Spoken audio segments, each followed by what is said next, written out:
ಗುರುಭ್ಯೋ ನಮಃ. ವಿಘ್ನೇಶ್ವರ ವಾಗ್ದೇವಿ ಚಾಮುಂಡೇಶ್ವರಿ ಮಲಯಾಳ ಸ್ವರೂಪಿಣಿ ಸರ್ವಸಿದ್ಧಿಕಾರಿಣಿ ಸತ್ಯಂ ಬ್ರೂಹಿ ಸ್ವಾಹ. ಪರಮಾತ್ಮನ ಪಾದಕ್ಕೆ ನಮಸ್ಕಾರವನ್ನ ಮಾಡ್ತಾ, ಗುರು ಹಿರಿಯರನ್ನ ಆರಾಧ್ಯ ದೇವರನ್ನ ಮನಸ್ಸಲ್ಲಿ ಸ್ಮರಣೆಯನ್ನ ಮಾಡ್ತಾ ಇವತ್ತಿನ ತರಗತಿಯನ್ನ ಪ್ರಾರಂಭ ಮಾಡೋಣ. ಯುದ್ಧ ಮುಗಿದಿದೆ. ಕುರುಕ್ಷೇತ್ರದ 18 ದಿನಗಳ ಯುದ್ಧ. ಈಗ ಮುಂದೆ ಏನಾಗ್ತಾ ಇದೆ? ದ್ವಾರಕೆಯಿಂದ ಸುಭದ್ರಾದೇವಿ, ಅವಳ ಸೊಸೆಯಾದಂತಹ ಉತ್ತರೆ ಕುರುಕ್ಷೇತ್ರಕ್ಕೆ ಬಂದಿದ್ದಾರೆ. ಅಲ್ಲಿಗೆ ಬಂದು ಸೇರೋ ವೇಳೆಗೆ ದುರ್ಯೋಧನನ ಪತನ ಆಗಿದೆ.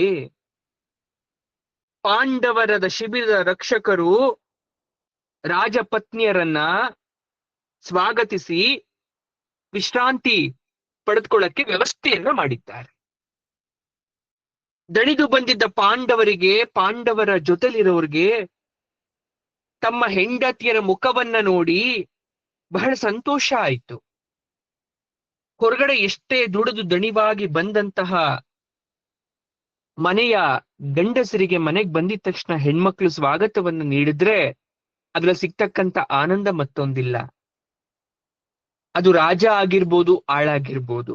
ಹಾಗೆ ಇಲ್ಲೂ ಕೂಡ ಇಷ್ಟು ದೀರ್ಘಕಾಲದ ಒಂದು ಸಂಕಟ ಅಥವಾ ಯುದ್ಧದಿಂದ ಬಳಲಿದ್ದವರು ಆ ಹೆಣ್ಮಕ್ಳನ್ನ ನೋಡಿ ಬಹಳ ಸಂತೋಷ ಪಟ್ರು. ಮರುದಿನದ ಕಾರ್ಯಕ್ರಮ ಏನ್ ಮಾಡ್ಬೇಕು ಅನ್ನೋ ಯೋಚನೆಯಲ್ಲಿ ಕೃಷ್ಣ ಮಾತ್ರ ತನ್ನ ಶಿಬಿರಕ್ಕೆ ಹೋಗಿ ಒಬ್ನೇ ಇದ್ದ. ಎಲ್ರಿಗೂ ದಣಿವಾಗಿತ್ತು, ಎಲ್ರು ಮಲ್ಕೊಂಡ್ಬಿಟ್ಟಿದ್ದಾರೆ. ಆದ್ರೆ ಆ ಸಮಯದಲ್ಲಿ ಅಶ್ವತ್ಥಾಮ ಶಿಬಿರದ ಕಡೆಗೆ ಬರ್ತಾ ಇದ್ದಾನೆ. ದ್ರೌಪದಿ ಪುತ್ರರನ್ನ ದುಷ್ಟದುಮ್ನ, ಶಿಖಂಡಿ, ಪಾಂಚಾಲ ವೀರರು, 5 ಜನ ಪಾಂಡವೇಯರು ಎಲ್ರೂ ಕೂಡ ಇದ್ದಾರೆ. ಮನ್ಸಲ್ಲಿ ಅನ್ಕೊಳ್ತಾ ಇದ್ದಾನೆ ಅಶ್ವತ್ಥಾಮ, ಏನಂತ? ದುರ್ಯೋಧನ, ನಿನಗೆ ನಾನು ಸತ್ತ ಮೇಲೂ ಕೂಡ ಸುಖವನ್ನ ಕೊಡ್ತೇನೆ, ಆನಂದವನ್ನ ಕೊಡ್ತೇನೆ. ಏನ್ ಮಾಡ್ತೀನಿ? ಆ ಪಾಂಚಾಲ ವೀರರನ್ನ, ದುಷ್ಟದುಮ್ನ, ಶಿಖಂಡಿಯನ್ನ, 5 ಜನ ಪಾಂಡವರ ಮಕ್ಕಳನ್ನೆಲ್ಲ ಒಂದೇ ಏಟಿಗೆ ಕಡಿದು ರಕ್ತವನ್ನ ದುರ್ಯೋಧನಿಗೆ ತೋರಿಸಿ ತೃಪ್ತಿಪಡಿಸ್ಲಿಕ್ಕೆ ಅವನು ಕಾಯ್ತಾ ಇದ್ದಾನೆ.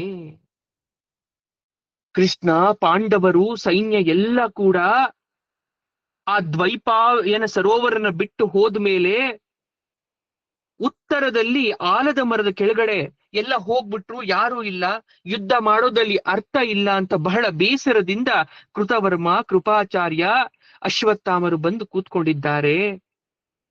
ದುರ್ಯೋಧನ ಅವನ ತೊಡೆಯನ್ನ ವಿಕಾರವಾಗಿ ಕಳೆದುಕೊಂಡು ಜೀವವನ್ನ ಕಳ್ಕೊಳ್ಳೋಂತ ಸ್ಥಿತಿಯಲ್ಲಿದ್ದ. ಅವನನ್ನ ನೋಡ್ಲಿಕ್ಕೆ ಬರ್ತಾರೆ. ಅವನ ಜೀವ ಇದೆ, ಆದ್ರೆ ಜೀವ ಇದ್ರೂ ಕೂಡ ಸತ್ತಿರೋ ರೀತಿ ಇದ್ದಾನೆ. ಅವನ ತೊಡೆಯಿಂದ ಮಾಂಸ ಛಿದ್ರ ಛಿದ್ರ ಆಗಿತ್ತು. ಯುದ್ಧ ಭೂಮಿಗೆ ನುಗ್ಗಿದಂತಹ ತೋಳಗಳು ಅವನ ತೊಡೆಯನ್ನ ಎಳೆದು ತಿಂತಾ ಇದ್ದಾವೆ.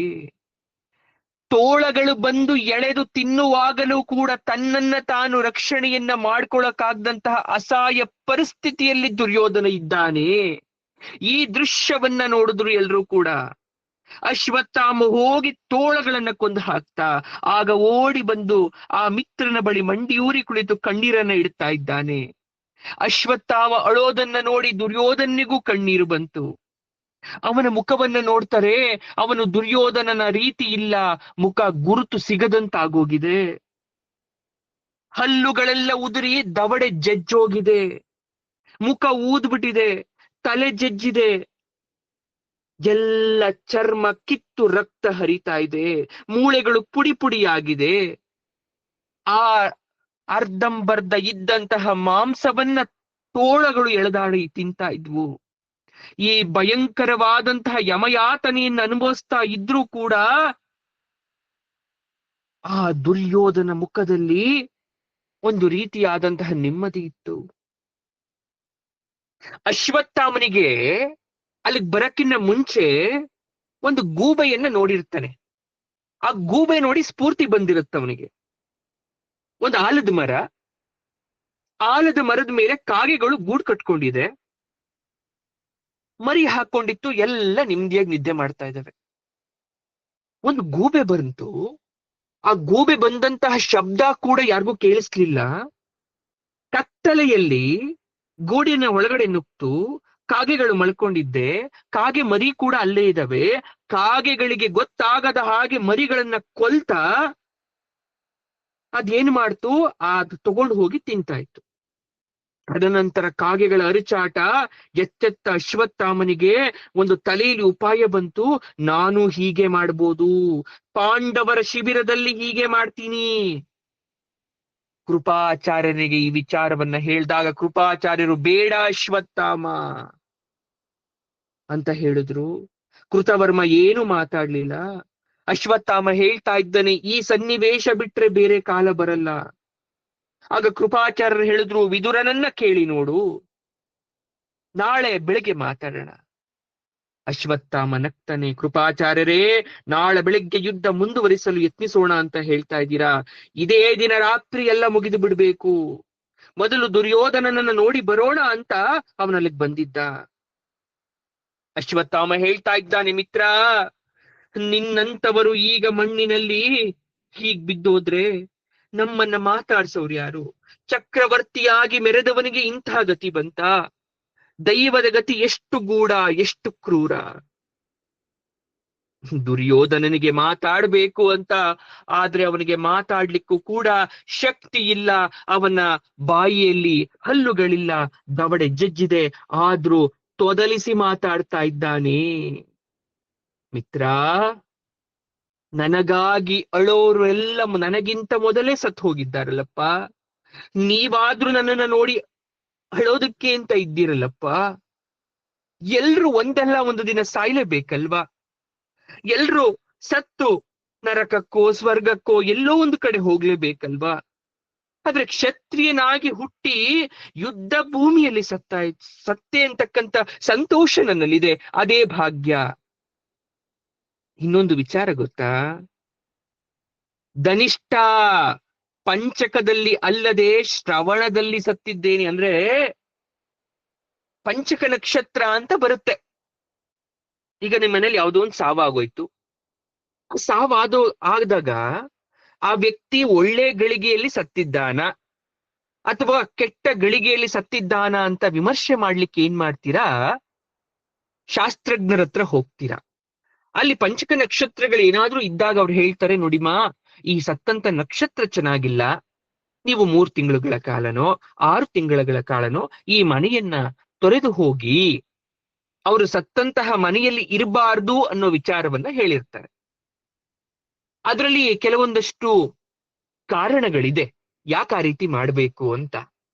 ದುರ್ಯೋಧನ ಎಷ್ಟು ಚೆನ್ನಾಗಿ ಅವನು ಸಾವನ್ನ ಸಮರ್ಥನೆ ಮಾಡ್ಕೊಳ್ತಾ ಇದ್ದಾನೆ ಅಂದ್ರೆ, ಇನ್ನೇನು ನನ್ನ ಪಂಚಕ ನಕ್ಷತ್ರದಲ್ಲಿ ಸಾಯ್ಬೇಕಿತ್ತು, ಆದ್ರೆ ನಕ್ಷತ್ರ ತೀರು ಹೋಯ್ತು. ಶ್ರವಣ ನಕ್ಷತ್ರ ಹುಟ್ಟಿದ ಮೇಲೆ ನಾನ್ ಸತ್ತಿದ್ದೀನಿ, ಎಂತಹ ಭಾಗ್ಯ ಅಲ್ವಾ? ಸತ್ತ ಮೇಲೂ ಇವನಿಂದ ಅರಮನೆ ಬಿಟ್ಬಿಡ್ಲಿ ಅನ್ನುವಂತಹ ಅಪವಾದ ಬರ್ಲಿಲ್ವಲ್ಲ, ಅಥವಾ ಒಂದು ಕೆಟ್ಟ ನಕ್ಷತ್ರದಲ್ಲಿ ನಾನು ಸಾಯ್ಲಿಲ್ವಲ್ಲ ಅನ್ನೋ ಸಮರ್ಥನೆಯನ್ನ ಮಾಡ್ಕೊಳ್ತಾ ಇದ್ದಾನೆ. ನೋಡಿ, ಅವನು ಎಷ್ಟೇ ಕೆಟ್ಟವನಾಗಿರ್ಬೋದು, ಮನುಷ್ಯ ಮೋಸಗಾರನಾಗಿರ್ಬೋದು, ಆದ್ರೆ ಸ್ಥಿತಪ್ರಜ್ಞೆ ಅನ್ನೋದು ಬಹಳ ಮುಖ್ಯ ಮನುಷ್ಯನಿಗೆ. ಒಂದು ನ್ಯಾಯದ ಯುದ್ಧ ಮಾಡ್ಲಿಲ್ಲ, ಮೋಸಗಾರರು ವಂಚನೆಯಿಂದ ಕೊಂದು ಹಾಕಿದ್ರು. ಆ ಕಪಟಿ ಕೃಷ್ಣ ಎಲ್ಲರನ್ನ ಕೊಲಿಸ್ತಾ. ನನ್ನ ಗುರುಗಳಾದ ಬಲರಾಮರು ಇದಕ್ಕೆ ಒಪ್ಲಿಲ್ಲ, ಆದ್ರೆ ಅವರ ಮನಸ್ಸನ್ನ ಚಂಚಲ ಮಾಡಿ ಅವರನ್ನ ಕಳಿಸ್ಬಿಟ್ಟ. ನನ್ನ ಜೊತೆ ಇಷ್ಟು ದಿನಗಳ ಕಾಲ ಯುದ್ಧವನ್ನ ಮಾಡಿದ್ದೀರಾ, ನಿಮ್ಮ ಋಣ ಹೇಗಪ್ಪ ತೀರಿಸ್ಲಿ ಅಂತ ಅಶ್ವತ್ಥಾಮನಿಗೆ ಹೇಳ್ತಾ ಇದ್ರೆ, ಅಶ್ವತ್ಥಾಮ, ಇಲ್ಲ ಮಿತ್ರ, ನಿನ್ನ ಋಣವನ್ನ ನಾನು ತೀರಿಸ್ಬೇಕು. ಹೌದು, ನಾನ್ ತೀರಿಸ್ಬೇಕು. ನಿರ್ಗತಿಕನಾಗಿದ್ದಂತಹ ನನ್ನ ತಂದೆಗೆ ಆಶ್ರಯ ಕೊಟ್ಟು ಸಲಹದವನು ನೀನು. ನನ್ನ ತಂದೆಯನ್ನ ಹಾಳು ದುಷ್ಟದ್ಯುಮ್ನ ಜುಟ್ಟು ಎಳೆದು ಕೊಂದ. ಯೋಗಾಸನದಲ್ಲಿ ಕುಳಿತವನನ್ನ ಎಳೆದಾಡಿ ಶಿರಶ್ಛೇದವನ್ನ ಮಾಡಿದ. ಪಾಂಡವರು ನೋಡ್ತಾ ನಿಂತಿದ್ರು. ಆ ದುಷ್ಟದುಮ್ನನನ್ನ ಕೊಲ್ಲುವವರು ಯಾರೂ ಇರ್ಲಿಲ್ಲ. ಧರ್ಮರಾಜನೆಂಬುವವನು ನಾನು ಸತ್ತಿ ಅಂತ ಸುಳ್ಳು ಹೇಳಿ ನನ್ನ ತಂದೆಯನ್ನ ನಂಬಿಸಿ ನಿಶಸ್ತ್ರವನ್ನ ಮಾಡಿ ಸಾಯಿಸಿದ್ರು. ಅಂತಹ ಪಾಂಡವರು ಬದುಕಿರ್ಬೇಕಾ? ಆ ಪಾಂಚಾಲರು ವಿಜಯವನ್ನ ಆಚರಿಸ್ಲಿಕ್ಕೆ ಬಿಡ್ಬೇಕಾ? ಅಶ್ವತ್ಥಾಮ, ಈಗ ಇದನ್ನೆಲ್ಲ ಮಾತಾಡಿದ್ರೆ ಏನ್ ಪ್ರಯೋಜನ? ಯುದ್ಧ ಮುಗ್ದೋಯ್ತಲ್ಲ. ಇಲ್ಲ, ನಾನು ಬದುಕಿರುವ ತನಕ ಯುದ್ಧ ಮುಗಿಯಲ್ಲ. ಹಿಂದೊಮ್ಮೆ ನನಗೆ ಸೇನಾಪತಿ ಪಟ್ಟ ಕಟ್ಟಕ್ಕೆ ನೀನು ಬಂದಾಗ ನಾನೇ ಬೇಡ ಅಂತ ಹೇಳಿದ್ನಲ್ಲಪ್ಪ, ಈಗ ಕಾಲ ಬಂದಿದೆ. ಹಾಗಂದಾಕ್ಷಣ ದುರ್ಯೋಧನ ಮುಖವನ್ನ ಅರಳಿಸದ. ಆಚಾರ್ಯರಾದ ಕೃಪರ ಕಡೆಗೆ ತಿರುಗಿ, ಆಚಾರ್ಯರೇ ಕೊಳದಿಂದ ನೀರು ತೆಗೆದುಕೊಂಡು ಬನ್ನಿ ಅಂದ್ರು. ತಂದ ನೀರಿನಿಂದ ದುರ್ಯೋಧನನ ಕೈ ಮುಟ್ಟಿಸಿದ್ರು. ಆ ತೀರ್ಥದಿಂದ ಅಶ್ವತ್ಥಾಮ ತನಗೆ ತಾನೇ ಸೇನಾಧಿಪತಿಯಾದ ಶಾಸ್ತ್ರಕ್ಕೆ ಪ್ರೋಕ್ಷಣೆಯನ್ನ ಮಾಡಿಕೊಂಡ. ಸೇನಾಧಿಪತಿಯಾಗಿದ್ದನ್ನ ಭ್ರಮಿಸ್ಕೊಂಡ. ಸೇನೆಯೇ ಇಲ್ಲದಂತಹ ಸೇನಾಪತಿ ಆಗಿದ್ರೂ ಕೂಡ ಅವನು ಗರ್ಜಿಸ್ತಾನೆ. ಪಾಂಡವರ ಪಾಂಚಾಲರ ತಲೆಗಳನ್ನ ಕಡಿದು ತಂದು ತೋರಿಸು ಅಂತ ದುರ್ಯೋಧನ ಆಜ್ಞೆ ನೀಡ್ತಾನೆ. ಮಿತ್ರ, 10 ದಿನ ಯುದ್ಧ ಮಾಡಿದ ಭೀಷ್ಮನಿಗಾಗಲಿ, 5 ದಿನ ಹೋರಾಡಿದ ನನ್ನ ತಂದೆಯಾಗಲಿ, ನಿನ್ನಷ್ಟು ಪ್ರಿಯ ಕಾರ್ಯವನ್ನು ಯಾರೂ ಮಾಡುವವರಿಲ್ಲ. ಸ್ವರ್ಗದಲ್ಲಿ ಭೇಟಿಯಾಗ್ತೇನೆ. ಈ ಕೆಲಸವನ್ನ ಬೇಗ ಮಾಡಿ ಮುಗಿಸು ಅಂತ ದುರ್ಯೋಧನ ಪ್ರಾಣವನ್ನ ಬಿಟ್ಟ. ಇತ್ತ ಅಶ್ವತ್ಥಾಮ ಏನ್ ಮಾಡ್ತಾ ಇದ್ದಾನೆ? ಕಳ್ಳನಂತೆ ಪಾಂಚಾಲ ಶಿಬಿರಗಳಿಂದ ಮಲಗಿರ್ತಕ್ಕಂಥವರ ಮಕ್ಕಳವರು, ಉಪಪಾಂಡವರು ಅಂತ ಕರಿತೀವಿ, 5 ಜನ ಪಾಂಡವರಿಗೆ, ಅವರು ದ್ರೌಪದಿಗೆ ಹುಟ್ಟಿರ್ತಕ್ಕಂಥ 5 ಜನ ಮಕ್ಕಳು ಹೋಲಿಕೆಯಲ್ಲಿ ತಮ್ಮ ತಂದೆಯರನ್ನೇ ಹೋಲುವಂತೆ ಇದ್ದರು. 5 ಜನ ಮಲ್ಕೊಂಡಿದ್ದಾರೆ. ಅಶ್ವತ್ಥಾಮನಿಗೆ ಭ್ರಮೆ ಆವರಿಸ್ತು. ಈ 5 ಜನ ಪಾಂಡವರು ಅಂತ ಅನ್ನಿಸ್ಕೊಂಡ. ನಿದ್ರೆಯಲ್ಲಿ ಮಲಗಿದ್ರು. ಯುದ್ಧದ ಆ ಒಂದು ದಣಿದ್ರಿಂದ ನಿದ್ರಾದೇವಿ, ಮಾಯಾ ನಿದ್ರಾದೇವಿ ಆವರಿಸಿದ್ಲು. ಆಗ ಅವರ ತಲೆಗಳನ್ನೆಲ್ಲ ಕಡ್ದು ಹಾಕ್ಬಿಟ್ಟ. ಪಾಂಚಾಲರ ತಲೆಯನ್ನ ಕಡ್ದು ಹಾಕ್ಬಿಟ್ಟ. ಆಗ ಹೊರಗಡೆ ಬರ್ಬೇಕಾದ್ರೆ ಆಘಾತ ಆಗ್ತಾ ಇದೆ. ಮಕ್ಕಳ ದಾರುಣ ಮರಣವನ್ನ ನೋಡ್ಲಿಕ್ಕಾಗ್ತಾ ಇಲ್ಲ. ಎಲ್ರಿಗೂ ಎಚ್ಚರ ಆಯ್ತು. ದ್ರೌಪದಿ ಬಂದು ನೋಡ್ತಾಳೆ, 5 ಜನ ಮಕ್ಕಳು ಮಲಗಿದ್ದಲ್ಲೇ ಪ್ರಾಣವನ್ನ ಬಿಟ್ಟಿದ್ದಾರೆ. ಅಯ್ಯೋ ವಿಧಿಯೇ, ಎನ್ನ ಎತ್ತ ಮಕ್ಕಳ ಸಾವನ್ನ ನೋಡ್ಲಿಕ್ಕೆ ಇಲ್ಲಿಗೆ ಬಂದನಾ ಅಂತ ದ್ರೌಪದಿ ಕರುಳ ಸಂಕಟದಿಂದ ಆರ್ತಿಸ್ತಾ ಇದ್ದಾಳೆ. ಸುಭದ್ರೆಗೆ ಅವಳನ್ನ ಸಮಾಧಾನ ಮಾಡ್ಲಿಕ್ಕಾಗ್ತಾ ಇಲ್ಲ. ಯಾಕಂದ್ರೆ ಸುಭದ್ರೆಯ ಮಗ ಕೂಡ ಇಲ್ಲದಂತಾಗಿದ್ದ. ಕೃಷ್ಣ ಬಂದು ನೋಡ್ತಾ ಇದ್ದಾನೆ ಈ ಘೋರವಾದ ದೃಶ್ಯವನ್ನ. ಎಲ್ಲರೂ ರಕ್ತ ಸಿಕ್ತವಾಗಿ ಪ್ರಾಣವನ್ನ ಬಿಟ್ಟಿದ್ದಾರೆ. ಭೀಮಾರ್ಜುನರಿಗೆ ಅಣತೆಯನ್ನು ಇಡ್ತಾ ಇದ್ದಾನೆ. ಇದು ಅಶ್ವತ್ಥಾಮ ಮಾಡಿರುವ ಕೆಲಸ, ಅವನೆಲ್ಲಿದ್ದರೂ ಕೊಂದು ತನ್ನಿ ಅಥವಾ ಹಿಡಿದು ತನ್ನಿ ಅಂತ. ಯುಧಿಷ್ಠಿರನಿಗೆ ಈ ದೃಶ್ಯವನ್ನ ನೋಡಿ ಮತ್ತೆ ವೈರಾಗ್ಯ ಬರೋ ತರ ಆಯ್ತು. ನಕುಲ ಸಾರಥಿಯಾಗಿ ಭೀಮನ ರಥ ನಡೆಸ್ತಾ ಅಶ್ವತ್ಥಾಮನ ಬೇಟೆಗೆ ಹೋಗ್ತಾ ಇದ್ದಾರೆ. ಈ ಕಡೆ ಕೃಷ್ಣ ಧರ್ಮರಾಜನಿಗೆ ಅಶ್ವತ್ಥಾಮನ ಬಗ್ಗೆ ಒಂದು ಕತೆ ಹೇಳ್ತಾ ಇದ್ದಾನೆ. ಯುಧಿಷ್ಠಿರ, ಒಂದು ಮುಖ್ಯವಾದ ಕಥೆಯನ್ನ ಹೇಳ್ತೀನಿ, ಕೇಳಿಸ್ಕೋ. ಏನು ಕೃಷ್ಣ, ಇನ್ನು ಯಾವ ಕಥೆಯನ್ನ ಹೇಳ್ತೀಯಪ್ಪ? ಅಶ್ವತ್ಥಾಮನನ್ನ ಹಿಡಿಯಲು ಅಥವಾ ವಧಿಸಲು ಭೀಮ ಹೋಗಿದ್ದು ನಿನ್ಗಿಷ್ಟ ಇಲ್ಲ ಅನ್ನೋದು ನನಗೆ ಗೊತ್ತು. ಆದ್ರೆ ಈ ಗೊಂದಲ ನಿನಗ್ ಮಾತ್ರ ಅಲ್ಲ, ಭೀಷ್ಮನಿಗೂ ಆಗಿತ್ತು, ದ್ರೋಣನಿಗೂ ಆಗಿತ್ತು, ಕರ್ಣನಿಗೂ ಆಗಿತ್ತು. ಕರ್ಣನಿಗೆ ಬುದ್ಧಿನೇ ಕೆಟ್ಟು ಹೋಗಿತ್ತು. ನಿನ್ನ ತಮ್ಮನಿಗೂ ಅರ್ಜುನನಿಗೂ ಅದೇ ಪರಿಸ್ಥಿತಿ ಬಂದಿತ್ತು. ಎಲ್ರಿಗೂ ಗೊಂದಲ ಅನ್ನೋದು ಸಾಮಾನ್ಯ ಬದುಕಲ್ಲಿ. ಆದ್ರೆ ಈ ಗೊಂದಲಗಳ ಕಾರಣ ಹೇಳ್ತೀನಿ, ಕೇಳಿಸ್ಕೋ. ಎಲ್ರು ಧರ್ಮದ ಬಗ್ಗೆ ಮಾತಾಡ್ತೀವಲ್ವಾ? ಹಾಗಾದ್ರೆ ಧರ್ಮ ಅನ್ನೋದು ಏನು? ಧರ್ಮ ಅನ್ನೋದು ನಿಂತಿರ್ತಕ್ಕಂಥ ನೀರಲ್ಲ, ಇದೊಂದು ಹರಿಯುವ ನದಿಯಂತೆ. ಜೀವನ ಅನ್ನೋದು ಪ್ರವಾಹ ಅಂತ ಆದ್ಮೇಲೆ ಈ ಪ್ರವಾಹದಲ್ಲಿ ಸಣ್ಣ ಪ್ರವಾಹನೇ ಈ ಧರ್ಮ. ಹರಿತಾ ಇದೆ ನೀರು, ಯಾವಾಗ ಪ್ರವಾಹ ಬರುತ್ತೋ ಹೇಳಕ್ಕಾಗಲ್ಲ. ಆದ್ರೆ ಪ್ರವಾಹ ಬರುತ್ತೆ ಅಂತ ಕೂರ್ಬಾರ್ದು, ನಮ್ಮ ಕೆಲಸವನ್ನ ನಾವು ಮಾಡ್ತಾ ಹೋಗ್ಬೇಕಾಗತ್ತೆ. ಉದಾಹರಣೆ, ಭೀಷ್ಮನನ್ನ ನೋಡು. ಅವನನ್ನ ಕೊಲ್ಲಬಾರ್ದು, ಪೂಜೆ ಮಾಡ್ಬೇಕು ಅನ್ನೋದು ಸಾಮಾನ್ಯ ಧರ್ಮ. ಮನೆ ಇರ್ತಕ್ಕಂಥ ದೊಡ್ಡೋರ್ನ ಸಾಯಿಸಕ್ಕಾಗತ್ತಾ? ಅವ್ರ ಆಶೀರ್ವಾದವನ್ನಲ್ವಾ ನಾವು ತಗೋಬೇಕಾಗಿರೋದು? ಬ್ರಾಹ್ಮಣನಾದ ದ್ರೋಣ ವಧೆ ಮಾಡೋದು ಅನರ್ಹ ಧರ್ಮದ ಪ್ರಕಾರ. ಆದ್ರೆ ಕಾಲ ಉರುಳದೆಯೇ ಇದ್ರೆ ಜೀವನ ಚಿತ್ರ ಸ್ಥಗಿತ ಆಗ್ಬಿಡುತ್ತೆ. ಇದು ಹಾಗೇನೆ, ಕೆಲವೊಂದ್ಸಲ ಯಾವ್ದು ಮಾಡಬಾರ್ದೋ ಅದು ಮಾಡಾಗೋಗಿರುತ್ತೆ, ಯಾವ್ದನ್ನ ಮಾಡಬಾರ್ದೋ ಅದನ್ನ ಮಾಡ್ಬಿಟ್ಟಿರ್ತೀವಿ. ಇದೇ ಜೀವನದ ಚಿತ್ರ. ಧರ್ಮಾಚರಣೆ ಕೆಲವೊಂದ್ಸಲ ಗೊತ್ತಿಲ್ದ ಹಾಗೆ ಅಧರ್ಮಾಚರಣೆ ಆಗಿರುತ್ತೆ. ಭೀಷ್ಮ ಸ್ವಂತ ಮೊಮ್ಮಕ್ಕಳ ಮೇಲೆ ಬಿಲ್ಲನ್ನೆತ್ತದ. ಹಾಗಾದ್ರೆ ಅವ್ನ್ ನಿಮ್ಮೇಲೆ ಪ್ರೀತಿ ಇದ್ದಿದ್ರೆ ಆ ರೀತಿ ಮಾಡ್ತಾ ಇದ್ನ? ಧರ್ಮ ಇದ್ದಿದ್ರೆ ಆ ರೀತಿ ಮಾಡ್ತಾ ಇದ್ನ? ತಾತ ಆಗಿರೋನು ಮೊಮ್ಮಕ್ಕಳನ್ನ ಯಾವತ್ತಾದ್ರೂ ಕೊಲ್ಲುವಂತಹ ದೃಶ್ಯ ಇದ್ಯಾ? ಗೌರವಿಸಿ ಲಾಲಿಸ್ಬೇಕಾದವರು ಅವ್ರು ಈ ಕೆಲಸ ಮಾಡ್ಲಿಲ್ವಾ? ಒಳ್ಳೆ ರೀತಿನೋ ಕೆಟ್ಟ ರೀತಿನೋ, ಅದು ಕಾಲ ಪ್ರವಾಹನೋ, ಅವನ್ ಶತ್ರುನೋ ಮಿತ್ರನೋ, ಆದ್ರೆ ಮಾಡಿದಂತ ಕೆಲ್ಸ ಯಾವುದು? ಈಗ ನಿನ್ನ ಪರಿಸ್ಥಿತಿನೂ ಅದೇನೆ. ಪರಿಸ್ಥಿತಿಗೆ ತಕ್ಕಂತೆ ಹೊಂದ್ಕೊಳ್ಬೇಕು. ಮಿತ್ರನಾದ ಶಲ್ಯ ಶತ್ರುವಾದ, ಶತ್ರುವಾದ ಯುತ್ಸು ಮಿತ್ರನಾದ. ಹಿರಿಯನಾದ ಭೀಷ್ಮ ಶತ್ರು ಸ್ಥಾನದಲ್ಲಿ ನಿಂತ್ಕೊಂಡ, ಗುರುವಾದ ದ್ರೋಣ ಶತ್ರುವಾದ. ಅವನ ಮಗ ನಿನ್ನ ಮಕ್ಕಳನ್ನೇ ಕೊಂದು ಹಾಕ್ತಾ ಅಂದ್ರೆ ಇನ್ನೂ ನೀನು ಧರ್ಮದ ಮೇಲೆ ಕನಿಕರವನ್ನ ತೋರಿಸ್ತೀಯ? ಗುರುವಾಗಿ ನಿಂತ್ರೆ ಖಂಡಿತ ಪೂಜೆ ಮಾಡು. ಅದೇ ನಿನ್ನ ಕುಲಕ್ಷೇಕನಾದ್ರೆ ಹಾಗಾದ್ರೆ ನೀನೇ ಸಾಯೋದು ಧರ್ಮ ಅಂತ್ಯ, ಅಥವಾ ನೀನ್ ಬದುಕಿ ಧರ್ಮವನ್ನ ಉಳಿಸ್ತೀನಿ ಅಂತ್ಯ? ತೋಟದಲ್ಲಿ ಹಣ್ಣು ಹೂ ಬೆಳೆಯೋನು, ಗದ್ದೆಯಲ್ಲಿ ಪೈರು ನಾಟಿ ಮಾಡೋನು, ಕಳ ಕಸೆಗಳನ್ನ ಮುಳ್ಳುಗಳನ್ನ ನಿರ್ದಾಕ್ಷಿಣ್ಯವಾಗಿ ಕಿತ್ತು ಬಿಸಾಕ್ಬೇಕಾ? ಆ ಗಿಡಗಳು ಪಾಪ ಜೀವವನ್ನ ಉಳಿಸ್ಕೊಂಡಿದೆ, ಹಾಗೆ ಬದುಕ್ಲಿ ಅಂತ ಅದನ್ನ ಬಿಡ್ತೀಯ? ನೀನ್ ಮಾಡ್ತಾ ಇರ್ತಕ್ಕಂತ ಭತ್ತ ಹಾಳಾಗೋದ್ರೂ ಪರವಾಗಿಲ್ಲ, ಅಲ್ಲಿ ಮುಳ್ಳು ಗಿಡಗಳಿದೆ, ಅದ್ರದ್ದು ಒಂದ್ ಜೀವ, ಅದು ಬೆಳ್ಕೊಂಡು ಹೋಗ್ಲಿ ಅಂತ ಹಾಗೆ ಇರ್ತೀಯ? ನಿರ್ದಾಕ್ಷಿಣ್ಯವಾಗಿ ಕಿತ್ತು ಬಿಸಾಕಲ್ವಾ? ಅದು ಕಿತ್ತು ಬಿಸಾಕ್ಲಿಲ್ಲ ಅಂದ್ರೆ ನೀನ್ ಬೆಳೆ ಚೆನ್ನಾಗ್ ಬರಲ್ಲ. ಹಾಗೆ ಧರ್ಮ ಅನ್ನೋದು ಕೂಡ, ನೀನ್ ಚೆನ್ನಾಗಿದ್ದು ನೀನ್ ಕಷ್ಟ ಕೊಡ್ತಾ ಇರೋರ್ನ ದೂರ ಸರಿಸ್ಬೇಕು, ಅವರಿಂದ ನೀನ್ ದೂರ ಇರಬೇಕು. ಧರ್ಮ ಅಂತ ಕೂತ್ರೆ ನೀನಿರಲ್ಲ. ಅರ್ಥ ಮಾಡ್ಕೋಬೇಕು ಈ ಸತ್ಯನ ನಾವು.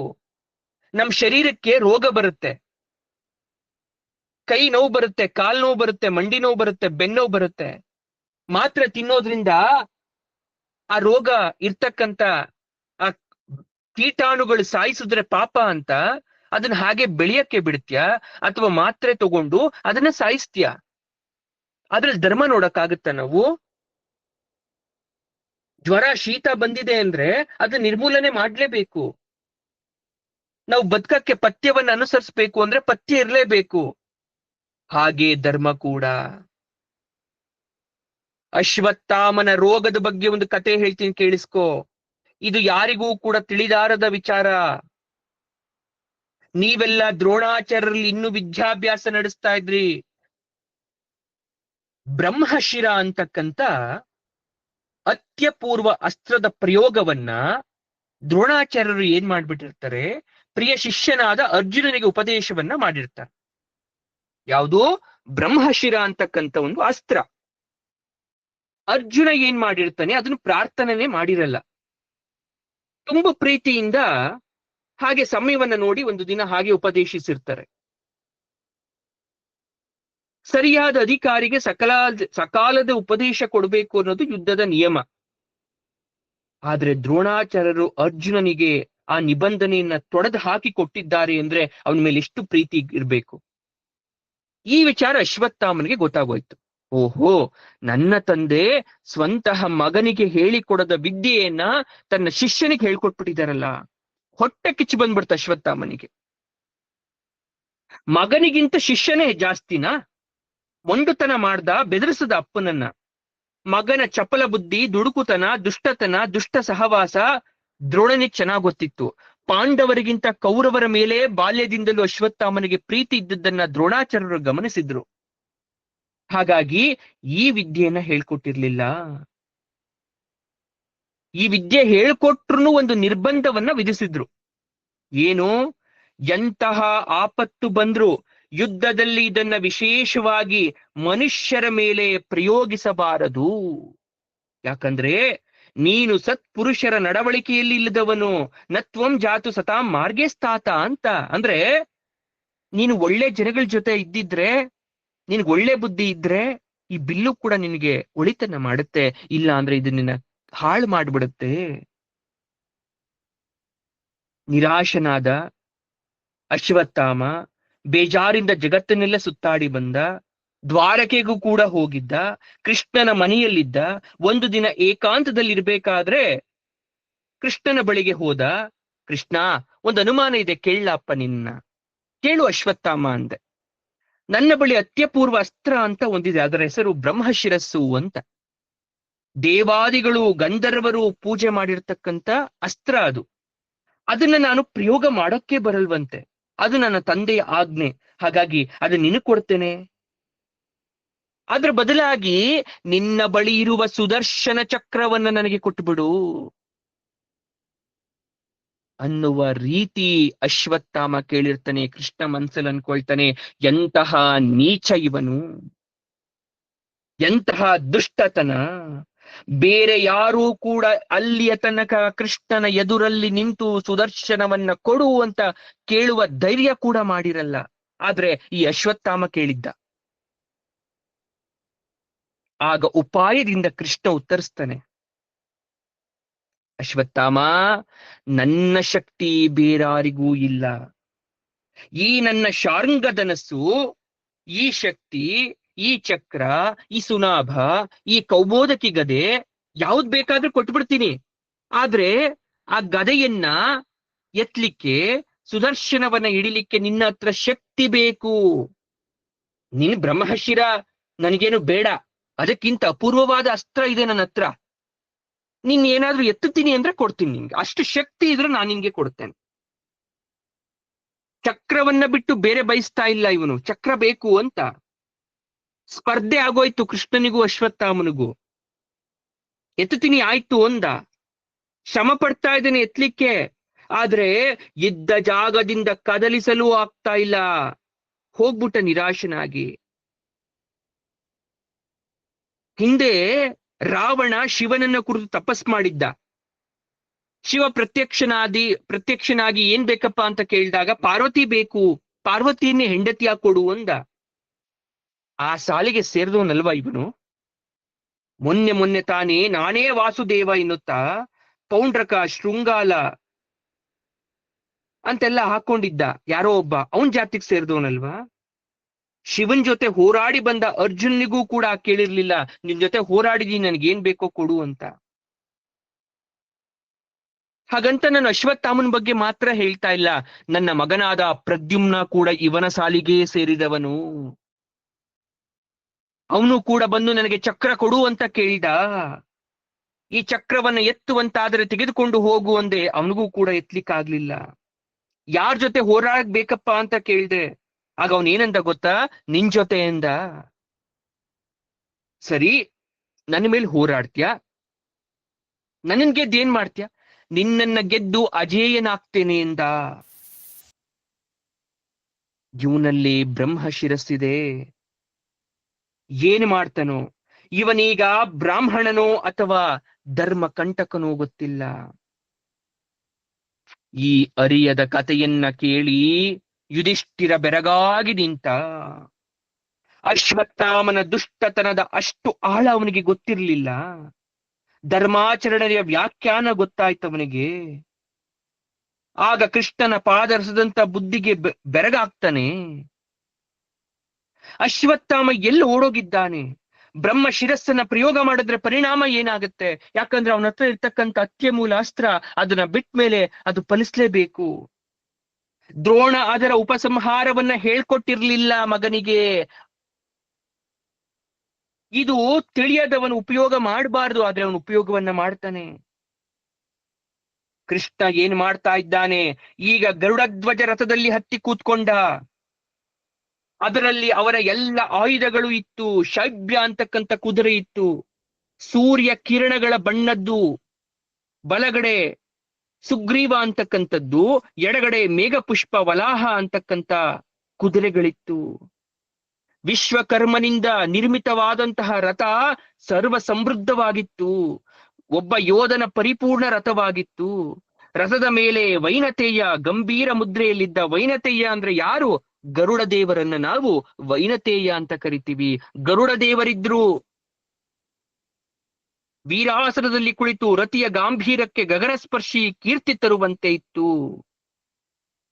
ಸುಂದರನಾಗಿಯೂ ಆಜ್ಞಾಧಾರಕನಾಗಿಯೂ ಅರಿಭಯಂಕರನಾಗಿಯೂ ಕಾಣಿಸ್ತಾ ಇದ್ದ. ಅರ್ಜುನ ಈಗ ಕೃಷ್ಣನ ಜೊತೆ ಅದೇ ರಥದಲ್ಲಿ ರತಿಯ ಸ್ಥಾನವನ್ನ ಹಂಚ್ಕೊಂಡು ಕೂತ್ಕೊಂಡಿದ್ದಾನೆ. ಧರ್ಮಜ ಕೂಡ ಅಲ್ಲೇ ಕೂತ್ಕೊಂಡಿದ್ದಾನೆ. ಧರ್ಮಜ, ಅರ್ಜುನ, ಕೃಷ್ಣ ಎಲ್ಲಿಗೆ ಹೋಗ್ತಾ ಇದ್ದಾರೆ? ಭೀಷ್ಮನ ಅನ್ವೇಷಣೆಗ, ಪಾಪಿ ಅಶ್ವತ್ಥಾಮನ ಒಂದು ಸಂಹಾರಕ್ಕ. ಈ ಕಡೆ ಏನಾಗ್ತಾ ಇದೆ? ಗಂಗಾ ತೀರದಲ್ಲಿ ಅಶ್ವತ್ಥಾಮ ಓಡ್ತಾ ಇದ್ದಾನೆ. ಅಷ್ಟು ಭಯ ಯಾವತ್ತೂ ಅವನು ಆವರಿಸಿರ್ಲಿಲ್ಲ. ಭೀಮ ಗರುಡ ಗತಿಯಲ್ಲಿ ಅವನ ಹಿಂದೆ ಓಡ್ತಾ ಆರ್ಭಟಿಸ್ತಾ ಇದ್ರೆ ಭೂಮಿ ಕಂಪಿಸ್ತಾ ಇದೆ.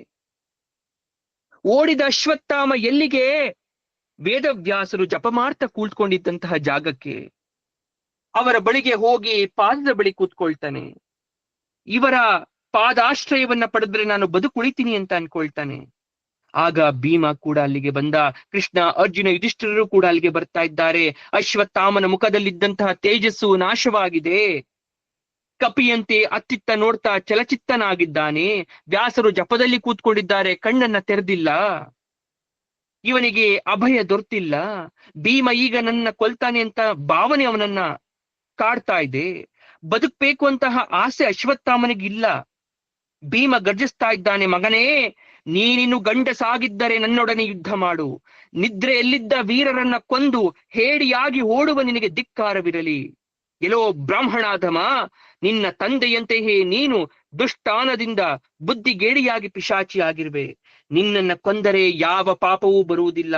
ಕೊಲೆಗಡುಕ ಅಂತ ಛೇಡಿಸ್ತಾ ಇದ್ದಾನೆ. ಅವನ ತಂದೆಯನ್ನ ಬೈದದ್ದು ಅಶ್ವತ್ಥಾಮನಿಗೆ ಕೋಪ ಬರಿಸ್ತು. ಬ್ರಹ್ಮ ತೇಜೋಹೀನವಾದ ಮುಖವನ್ನ ಈಗ ಪಿಶಾಚಿಯ ಬ್ರಹ್ಮ ರಾಕ್ಷಸನ ಅಸುರಿ ತೇಜಸ್ಸು ಆವರಿಸಿದಂತಾಗೋಯ್ತು. ಆತ್ಮರಕ್ಷಣೆಗೆ ಯಾವ ಆಯುಧ ಅವನ ಕೈಲಲ್ಲಿಲ್ಲ. ಬಿಲ್ಲು ಬಾಣವನ್ನ ತಂದೇ ಇಲ್ಲ. ಕತ್ತಿಯನ್ನ ಪಾಂಡವ ಶಿಬಿರ ದ್ವಾರದಲ್ಲೇ ಬಿಸಾಕ್ ಬಂದಿದ್ದ. ಯಾಕಂದ್ರೆ ಅವರನ್ನೆಲ್ಲ ಕೊಂದು ರಕ್ತ ಸಿಕ್ತವಾಗಿತ್ತು. ಸುತ್ತ ನೋಡ್ತಾನೆ, ಅವನಿಗೇನ್ ಕಾಣಿಸ್ತಾ ಇದೆ? ಒಂದು ಹುಲ್ಲು ಅಲ್ಲಿದೆ. ಆ ಹುಲ್ಲಿನ ಗಿಡದಲ್ಲಿ ಒಂದು ಹುಲ್ಲು ಕಡ್ಡಿಯನ್ನ ಕಿತ್ಕೊಂಡು ಮೇಲಕ್ಕೆತ್ತಾನೆ. ಆಗ ಭಯಂಕರವಾದಂತಹ ಬ್ರಹ್ಮ ಶಿರಸ್ಸಿನ ಮಂತ್ರವನ್ನ ಅದಕ್ಕೆ ಅಭಿಮಂತ್ರಿಸ್ತಾನೆ. ಅಭಿಮಂತ್ರಿಸಿದವನೇ ಅದನ್ನ ಎಸೆದ. ವ್ಯಾಸರು ಆಗ ಅವನ ಕೈ ಮಣಿಕಟ್ಟನ್ನು ಹಿಡಿಯುವಾಗ ಅದು ಬರೀ ಗೈಯಾಗಿ ಅಸ್ತ್ರ ಅದರಿಂದ ಹೊರಟೋಗಿತ್ತು. ಆಗ ಅಶ್ವತ್ಥಾಮ ಹೇಳ್ತಾ ಇದ್ದಾನೆ, ಯಾವ ಪಾಂಡವರು ಇನ್ನು ಜೀವಂತ ಉಳಿಯದಿರಲಿ, ಅಪಾಂಡವಾಯ ಅಂತ ಅಸ್ತ್ರಕ್ಕೆ ವಿನಿಯೋಗ ಹೇಳಿ ಬಿಟ್ಬಿಟ್ಟಿದ್ದ. ಆ ಹುಲ್ಲು ಕಡ್ಡಿ ಪ್ರಳಯಾಗ್ನಿಯಂತೆ ಉರಿತ ಭೀಮ, ಅರ್ಜುನ, ಯುಧಿಷ್ಠಿರ ಕಡೆಗೆ ಹೋಗ್ತಾ ಇದ್ದೆ ಅವರದ್ದು ಸಂಹಾರ ಮಾಡಕ್ಕೆ. ಕೃಷ್ಣ ಅದನ್ನ ನಿರೀಕ್ಷೆ ಮಾಡಿದ್ದ. ಅರ್ಜುನಿಗೆ ಹೇಳ್ತಾ ಇದ್ದಾನೆ, ಪಾರ್ಥ, ಬೇಗ ಬ್ರಹ್ಮಾಸ್ತ್ರವನ್ನ ಹೂಡು ಬೇಗ ಅಂತ ಕಿರಿಸ್ತಾ ಇದ್ದಾನೆ. ಅರ್ಜುನ ಈ 18 ದಿನಗಳ ಕಾಲದಲ್ಲಿ ಬ್ರಹ್ಮಾಸ್ತ್ರವನ್ನ ಉಪಯೋಗ ಮಾಡಿರ್ಲಿಲ್ಲ. ಯಾಕಂದ್ರೆ ಸರ್ವಶತ್ರು ಸಂಹಾರ ಮಾಡಿದ್ರು ಕೂಡ ಅದನ್ನ ಉಪಯೋಗ ಮಾಡದೇ ಇದ್ದಿದ್ದು ಅವನ ಕೀರ್ತಿನ ಹೆಚ್ಚಿಸಿತ್ತು. ರಥದಿಂದ ಇಳಿದಂತಹ ಅರ್ಜುನ ಅದನ್ನ ಬಿಡ್ಬೇಕು ಅಂತ ಬಿಡ್ತಾ ಇದ್ದಾನೆ.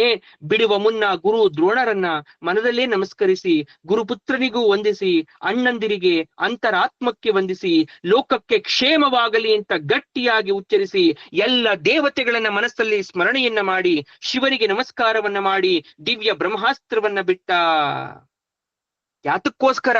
ಆ ಬ್ರಹ್ಮ ಶಿರಸ್ಸಿನ ಶಾಸ್ತ್ರವನ್ನ ಉಪಶಾಂತವನ್ನ ಮಾಡ್ಲಿಕ್ಕೋಸ್ಕರ. ಇವನು ಬಿಟ್ಟಂತಹ ಬ್ರಹ್ಮ ಶಿರಸ್ಸು, ಇವನು ಬಿಟ್ಟಂತಹ ಬ್ರಹ್ಮಾಸ್ತ್ರ, 2 ಅಸ್ತ್ರಗಳು ಗಗನದಲ್ಲಿ ಒಂದನ್ನೊಂದು ಅಪ್ಪಳಿಸಿದ್ವು. ಅದೇ ಕ್ಷಣ ಉಲ್ಕೆಯಂತೆ ಕಿಡಿಗಳು ಉಗುಳುತ್ತಾ ಭೂಮಿಯ ಮೇಲೆ ಬೆಂಕಿ ಉಂಡೆಗಳು ಬೀಳ್ತಾ ಇದೆ.